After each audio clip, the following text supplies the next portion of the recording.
আজকে আবার বাঙালি একটা হোটেলে চলে এসেছি সস্তায় দুপুরে খাওয়া দাওয়ার সাথে। এখানে কিন্তু চীনামাটির সে সাদা প্লেটের মধ্যে সুন্দরভাবে সাজিয়ে খাওয়া দাওয়া দেওয়া হয়েছে। এখানে কিন্তু পাঁপড় ভাজা রয়েছে, ভাত রয়েছে, মুড়ি ঘন্ট রয়েছে, সালাড রয়েছে। আর এখানকার হচ্ছে মেনু কার্ড খুব সস্তার মধ্যে কিন্তু নানা রকম থালি পাওয়া যায়। আর এখানে কিন্তু মিল সিস্টেম, মিল মানে হচ্ছে এখানে কিন্তু এক্সট্রা রাইসে কোনো টাকা লাগবে না, এক্সট্রা সবজিতে কোনো টাকা লাগবে না। এই হচ্ছে হোটেল, এখানে কিন্তু হোটেল কাম রেস্টুরেন্ট এটা। আর এটা একদম গ্রাউন্ড ফ্লোরে রয়েছে। এটা কিন্তু এসি এসি হলেও কিন্তু এখানে টাকা কিন্তু অত বেশি লাগে না। আর খাওয়া দাওয়া আনলিমিটেড, মানে সবজি নাও, রাইস নাও, যত ইচ্ছে খাও, পেট ভরে খাও, কোনো এক্সট্রা টাকা লাগবে না। আমরা কিন্তু একটা মাছের থালি অর্ডার করেছি, সেটা হচ্ছে পমফ্রেট থালি। আর একটা কিন্তু ভোলা ভেটকি থালি অর্ডার করেছি। আর তার সাথে নিয়েছি 2 পিস চিকেন কষা। আর থালির মধ্যে কী কী আইটেম আছে সব দেখিয়ে দিচ্ছি। এখানে কিন্তু ভোলা মাছের ভেটকি রয়েছে, এখানে শুক্তো রয়েছে, শুক্তোটা কিন্তু বেশ কাঁচা কলা, সজনে ডাঁটা এসব দিয়ে করেছে। আর এখানে রয়েছে মুড়ি ঘন্ট, আর হচ্ছে সালাড। আর ভাতটা কিন্তু কোয়ালিটি খুব সুন্দর।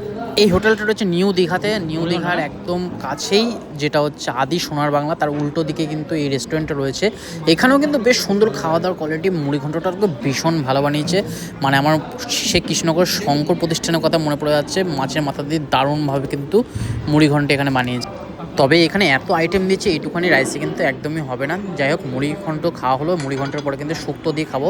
ভাত প্রায় শেষই, আমরাও কিন্তু বলে দিচ্ছি ভাত দিয়ে যাবে, কারণ এখানে প্রচুর লোক বসে কিন্তু খাচ্ছে, অনেক লোকের সিটিং অ্যারেঞ্জমেন্ট রয়েছে। আর এখানে দীঘাতে যত লোকই আসে, নিউ দীঘাতে এই হোটেলে থাকলে যারা থাকে তারা কিন্তু দুপুরের লাঞ্চ কিন্তু এখানেই করে, সেটাই দেখতে পাচ্ছি। হোটেল থেকে সবাই কিন্তু বেরিয়ে আসছে, এখানে খাওয়া দাওয়া করছে।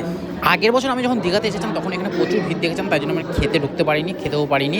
তবে আজকে কিন্তু এই খাবারের স্বাদ নিতে আমি চলে এসেছি দুপুরবেলা। এখন কিন্তু বেলা প্রায় 3টে বাজে, তাও কিন্তু ভিড়, লোক প্রচুর রয়েছে।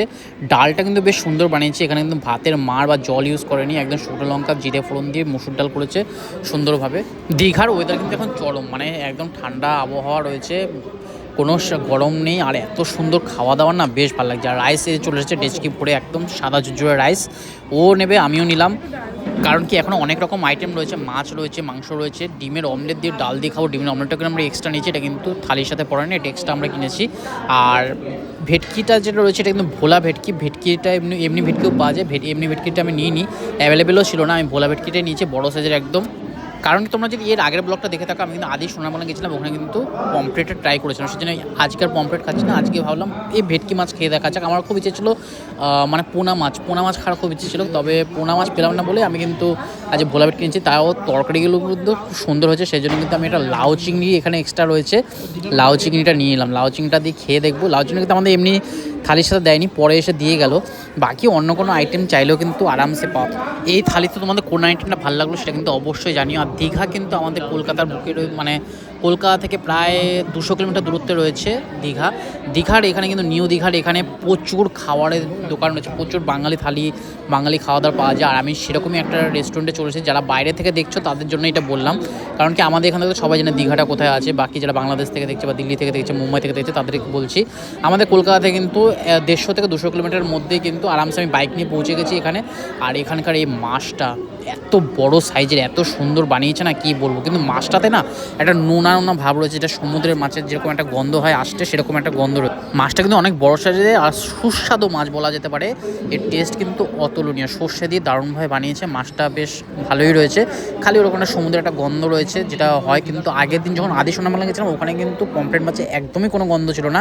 উনি বলেও ছিলেন যে, আমি বলেছিলাম যে এরকম কোনো গন্ধ হবে না, তো উনি বলেছিলেন যে না, তুমি খেয়ে দেখো, খেয়ে দেখলে তারপর বুঝতে পারবে গন্ধ আছে কি নেই। তবে এই মাছটা একটা গন্ধ পেলাম, সেই জন্য তোমাদের সাথে আগে থেকে শেয়ার করে দিলাম। তবে এখানকার খাবারের কোয়ালিটি কিন্তু সব কিছু ভালো। এই চিকেন কষাটার কালারটা যেরকম হয়েছে না, চিকেন কষাটাও কিন্তু দারুণ বানিয়েছে। এখানে 2টো সলিড পিস দিচ্ছে, একটা বোনওয়ালা পিস দিলেও ভালো হতো। যাই হোক, সলিড পিস হলেও চিকেনের কোয়ালিটি মানে দারুণ, বাড়ির মতো কষা মাংস বানিয়েছে। যাই হোক, আজকে ভিডিওটা তোমাদের কেমন লাগলো অবশ্যই কিন্তু কমেন্ট বক্সে জানিও। লাইক শেয়ার করতে ভুলো না। দেখা হবে নতুন নতুন ভিডিওর সাথে, ততক্ষণ টাটা, বাই বাই। সবার সাথে এটাকে শেয়ার করে দিয়ে সবাইকে জানিয়ে দিও দীঘার বুকেও কিন্তু এত সুন্দর বাঙালি থালিওয়ালা রেস্টুরেন্ট।